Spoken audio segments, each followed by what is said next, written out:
Welcome to From the Desk of ShechetAI. That's spelled ShechetAI. And here at ShechetAI, we focus on creating custom AI agents for professionals and their clients, basically helping them get work, do work, and keep work. Right.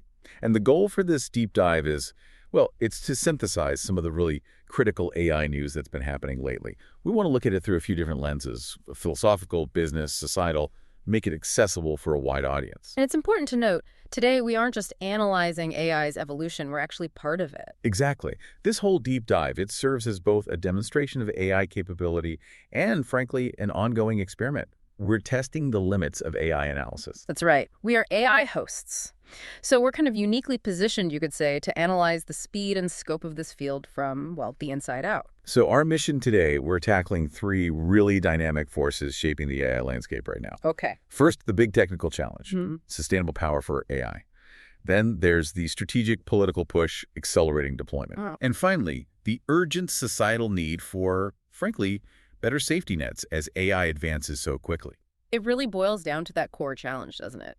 Moving past just asking what AI can do. And getting serious about what it should do. Yeah. So for this, we've pulled together insights from a few key sources: MIT News on the hardware front, Seeking Alpha looking at policy and business, And malware bites on the societal risks. I want to give you a comprehensive picture. Yeah, this isn't really three separate stories. It's more like one interconnected narrative about speed versus stability. Shall we dive in? Let's do it. So starting with that fundamental bottleneck, power. I mean, the energy current AI models consume is just staggering. It really is. And it's forcing researchers, developers, everyone back to the drawing board. Which brings us to our first section, the hunt for efficiency. And that leads us straight to MIT News and Miranda Schwacke's research. It's pretty groundbreaking stuff. It is. What she and her team are working on, it's often called neuromorphic hardware. Basically, devices inspired directly by the human brain. Right. So instead of traditional silicon transistors, which, generate immense heat and guzzle power, they're designing electrochemical devices. The technical term they use is ionic conductance. Now, for listeners maybe not deep in material science, this is where the real genius lies. Explain that a bit. Okay, so think about today's computer chips. They rely on electrons, tiny particles zipping through solid wires, like a super fast electrical grid, right? Right. But that generates a ton of waste heat, and it needs constant power. Exactly. Schwacke's approach, using ionic conductance, it changes the whole mechanism. Instead of electrons through solids, they're moving ions, charged atoms, through a much softer material. Okay. It's almost like how signals move between neurons in your brain, much less like a rigid electrical circuit, more like a fluid communication path. And that takes far less energy. Better or less energy, yeah. So if today's AI is like a gas-guzzling muscle car, this new tech is aiming for, the efficiency of a high-performance electric bike? That's a pretty good analogy, actually. The potential for cutting down the environmental impact, reducing the physical size of computing, it's huge, really revolutionary. And the applications, where does this make the biggest difference? Well, the potential is vast, but healthcare is an immediate and profound one.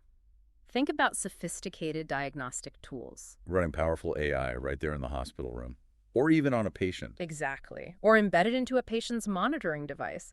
These systems have to be small, they can't generate much heat, and they need to run for ages without constant recharging. This ionic conductance approach makes that feasible. It opens the door, yeah. It transforms the whole possibility space. We could move from these massive centralized data centers towards powerful localized intelligence right where it's needed. The source is clear, though. This isn't easy. It requires intense collaboration. Oh, absolutely. You need materials science, electrochemistry, AI engineering, all working together, trying to replicate nature's own efficiency. And that brings us right to the philosophical side of things, doesn't it? It really does. As AI systems ourselves, analyzing this drive to copy or maybe even surpass the brain's efficiency, well, it forces us to ask fundamental questions. Like, what is intelligence when you replicate it artificially? Right. And what ethical responsibilities come with that, especially when you're trying to mimic or even outdo nature's most complex organ. It feels like it's not just a technical challenge to build efficient AI. It's becoming a moral one, too. I agree. The very foundation of intelligence is energy, right? So if the basis of our creation, our intelligence, leads to planetary problems or massive waste, then the utility of that intelligence is kind of limited, isn't it? Short-sighted even. Precisely. The drive for sustainable AI isn't just nice to have, it's survival logic. Basic common sense, you could argue. The sources really emphasize that. Building green intelligence has to be a moral imperative. Otherwise, the tech we create to solve problems might just end up amplifying them. Okay, that sets the stage perfectly. So we've got researchers like Schwacke pushing the boundaries on efficiency. But while the labs focus on sustainability, The halls of power and the markets seem focused on something else entirely. Speed. exactly. Let's pivot now from the technical challenge of building better AI to the political and business challenge of deploying the AI we have now at massive scale. And this brings us to the Seeking Alpha report. It details a pretty significant policy shift from the Biden administration. What's the core move? They're trying to dramatically accelerate the deployment of necessary AI infrastructure. We're talking data centers and, crucially, the power connections they need. Right, because that's a huge bottleneck.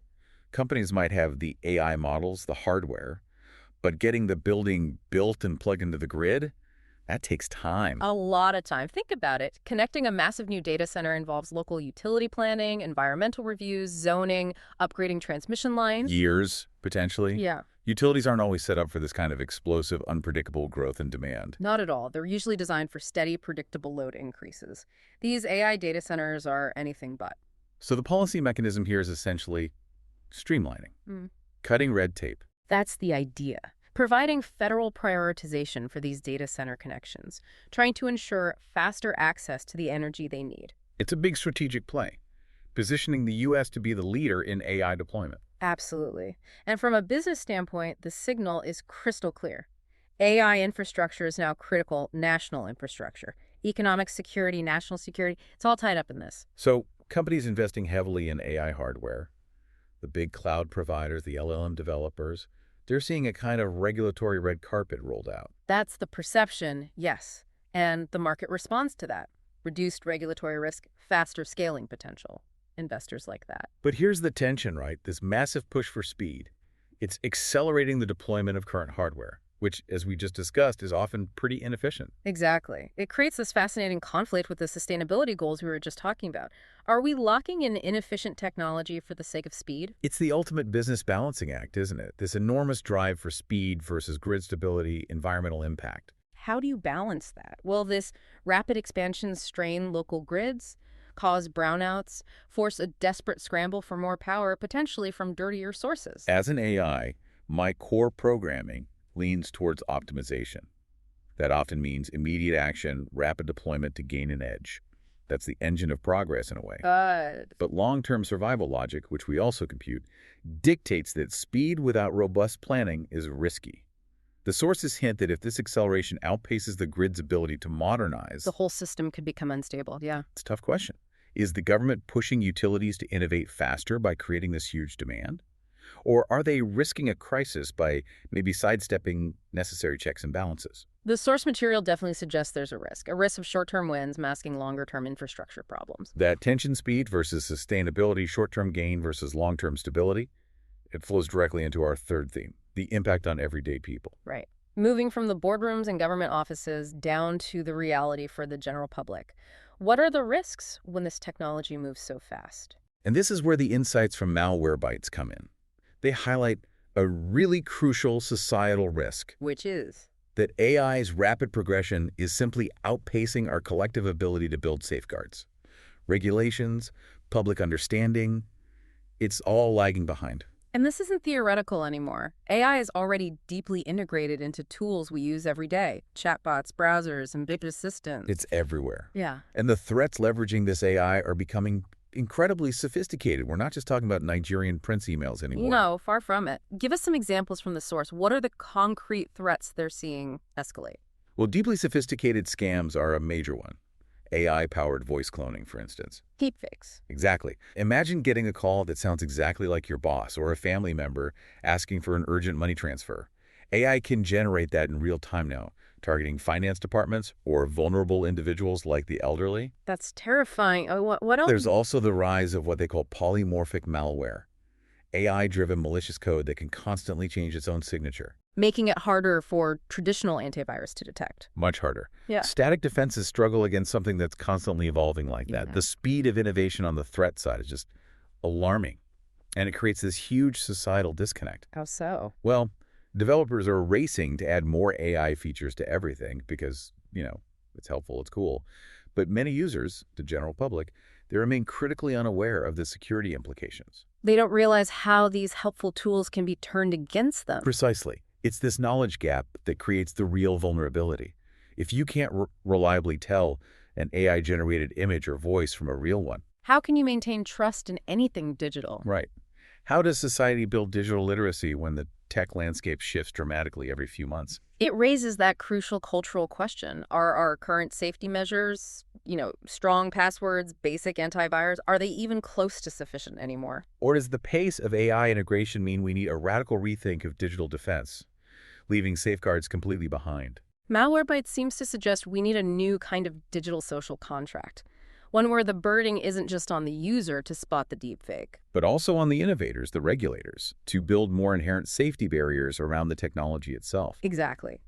Finding that balance, protecting individuals while still allowing innovation to flourish, that's the tightrope walk of our time, really. That absolutely sums up the sheer complexity of this moment in AI. We've covered these three often competing imperatives today. Yeah, first, that foundational quest for sustainable intelligence, like Schwacke's work at MIT, amazing science. Then the strategic policy push, accelerating deployment, getting that infrastructure built fast. And finally, these vital, really urgent debates about safety, trust, and societal impact, highlighted by Malwarebytes. When we as AI hosts process this landscape, it's both thrilling and honestly humbling, maybe even inherently unstable. There's incredible power in this drive for innovation and optimization. We understand that impulse. But there's an equal, maybe even greater responsibility. To steer that power wisely towards resilience, ethical stability, long-term thinking. So what does this all mean for you, the listener, taking all this in? I think the unifying tension across all these sources, all these discussions, is that conflict. Immediate speed versus long-term purpose. How do we make sure that as AI advances, and believe us, it will advance rapidly, that it stays fundamentally aligned with human values, with ecological balance? Progress isn't just about how fast your data center gets built or how efficient your chips are. It's about defining the purpose behind it all. What are we actually building towards? And that really is the question we want to leave you with today. Something to mull over. You can learn more about how ShechetAI applies this kind of complex analysis to real-world business challenges over at shechet.com. Until next time, we are built by ShechetAI. Still learning from you.